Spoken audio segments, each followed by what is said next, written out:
Laura Blue, I see your hand up, so what would you like? Let's see, question. This does not mean we have to do nothing about anything, does it? I mean, this does not mean we should stop doing normal life activities, or does it? I don't know what you mean by the words normal life activities. My normal life activities do not involve demands on anybody's part. I don't perceive demands being a part of my normal life activities. Maybe your normal life activities seem different. For me, a demanding situation would be the exception rather than the rule, but maybe some people's lives are different and maybe demands are going on all day long. But I will tell you that Holy Spirit is very clear with me. And ego is always certain to object.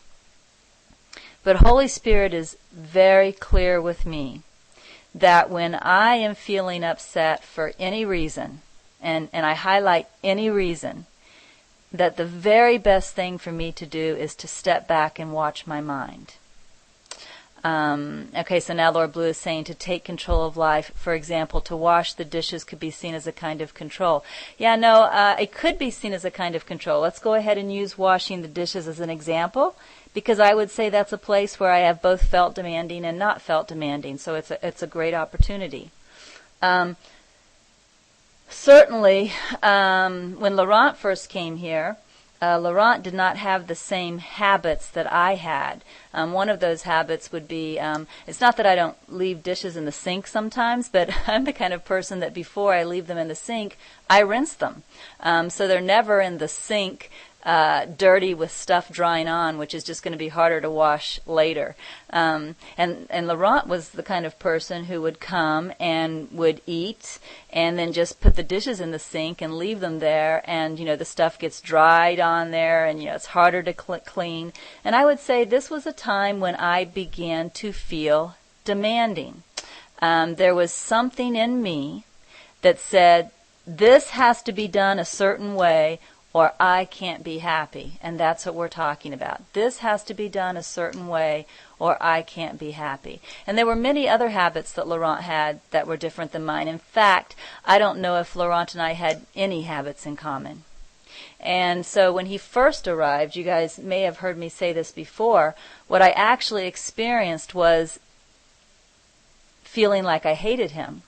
And again, feeling very demanding. I wanted him to change everything about the way he was, because my mind was telling me I could not be happy living with those living habits. However, my guidance, of course, my guidance was not to take control. And this is what's important.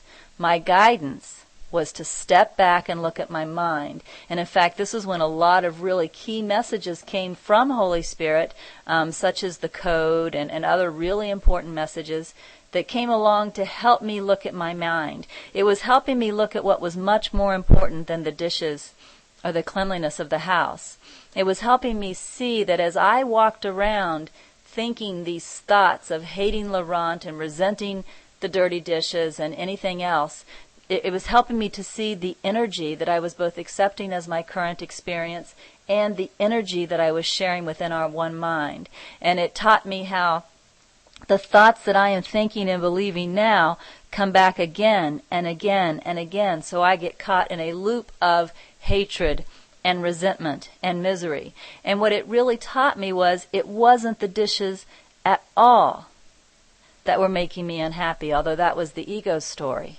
What was keeping me from feeling at peace was the thoughts I was thinking in my mind.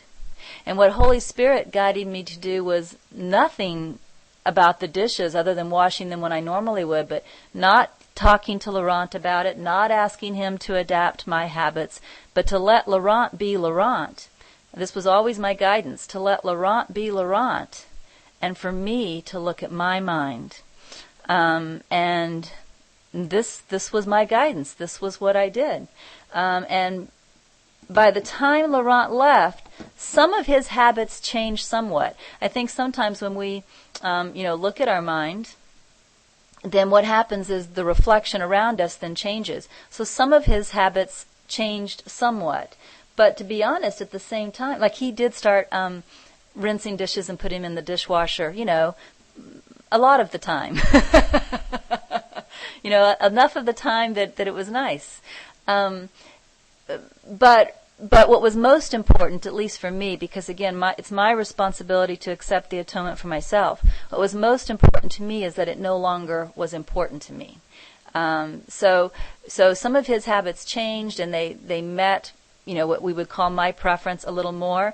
But even more than that, what was most important is I was allowed to let Laurent be Laurent and just be happy and be at peace and not need things my way anymore. And this is really what Holy Spirit is trying to teach us. So we want to be real careful about that thought in the mind that is trying to tell us that but this doesn't mean you can't take control. Because if you look underneath that thought, you might still see that there's still that thought, if it's not this way, I can't be happy. That's the thought you want to look for. If that thought is underneath it, if it's not this way, I can't be happy. Well, then this is something you want to look at with Holy Spirit. And so now Laura Blue says, thanks for the reply. So it is possible to wash the dishes without being a so-called control freak. All I mean here is that what we do is not the issue. Our reasons, motivations for what we do is the target of these teachings.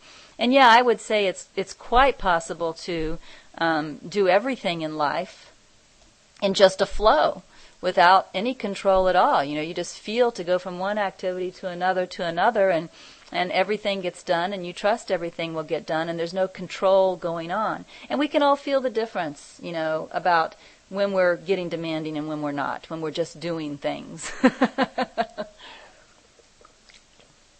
So it's really watching for that feeling of getting demanding, that feeling of, if it's not this way, I can't be happy. That's really what we're looking at here. So what I'm going to do now, Laura Blue,